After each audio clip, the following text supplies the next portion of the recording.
Here's what nobody tells you about walking into a room full of brilliant people. The fear does not wait for you to fail.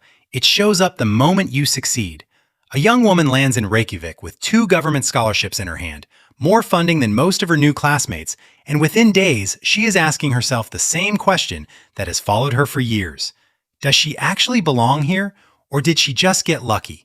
That question first took root long before, in a lecture hall at one of the most competitive business universities in her country.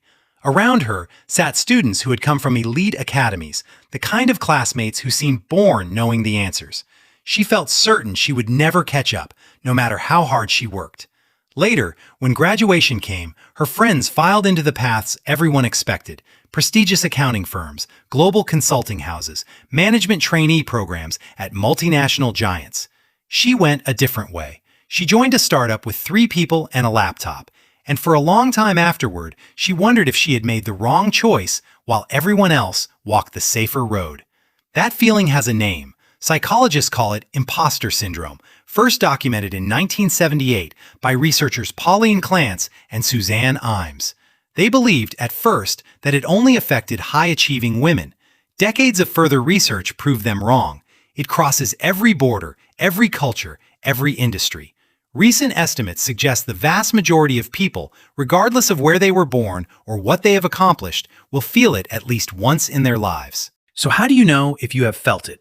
There are signs. A single typo in a slide deck sends you into quiet fury.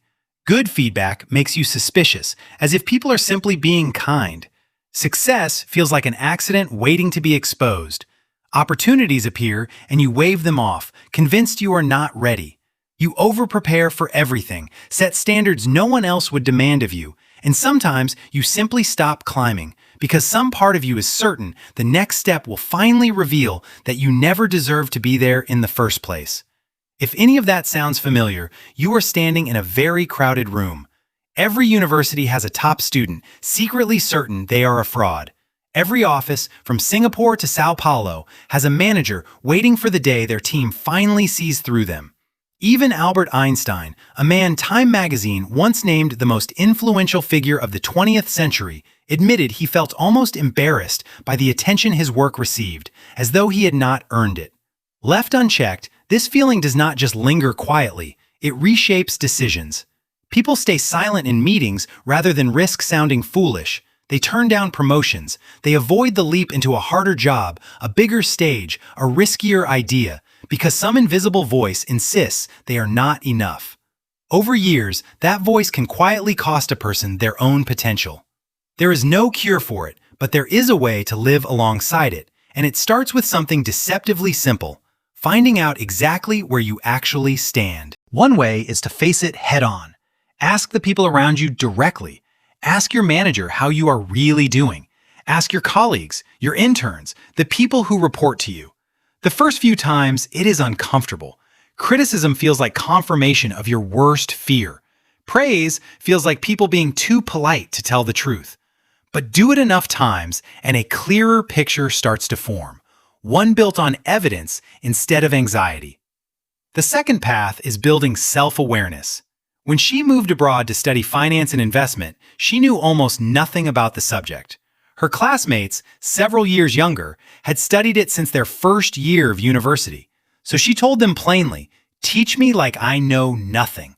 As they debated late into the night in shared kitchens and library corners, she discovered something unexpected. Their knowledge had gaps too. Nobody in that room was as complete as she had imagined. They were not ahead of her.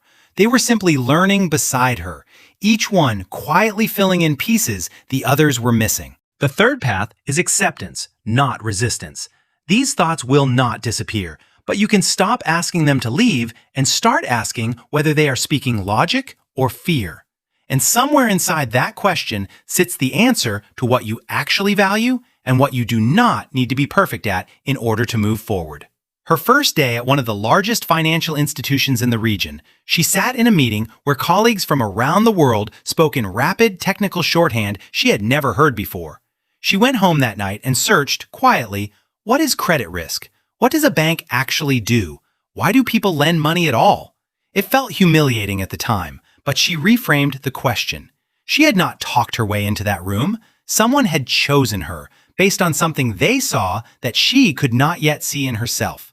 Her technical knowledge was close to zero, so she built it, night after night. Her instincts, the reason she had been hired in the first place, she sharpened by simply using them. Years later, she had helped shape policies that touched an entire organization spanning several countries. None of this erases the feeling completely. It only gets quieter, more manageable, less able to make decisions on your behalf. The smartest thing you can do is learn exactly where your limits sit, because only then can you see past them. And the next time you feel like the least qualified person in the room, whether that room is in Reykjavik, New York, or wherever you happen to be standing, remember that somewhere close by, someone else is thinking the very same thing about themselves. Maybe that is the real lesson hiding inside imposter syndrome. It is not proof that you do not belong. It is proof that you are still paying attention to how much further you want to go.